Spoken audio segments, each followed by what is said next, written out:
Captiva 5 avtomobilimizin bahasını sizlere 15 milyon so'm skidga narxda qo'yib beramiz do'stlar. 2023-yil 275 milyon so'm turadi bahası, 15 milyon arzondan 260 milyon so'mga qo'yib beramiz do'stlar. Qora svet, kraskalari toza, benzinda 4800 km yurgan. Uzun ballarında 5 kushoyda super.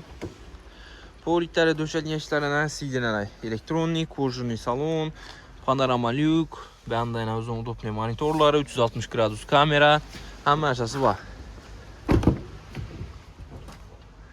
Salonlar ham keng.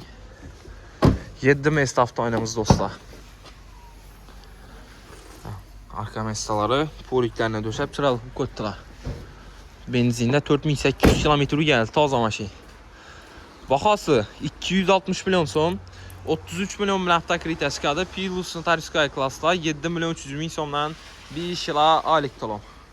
Qiziquvchilar bo'lsa, kelib xarid qilaverasizlar. Qo'shib avtomarketda sotib olib qo'yildi mashinamiz.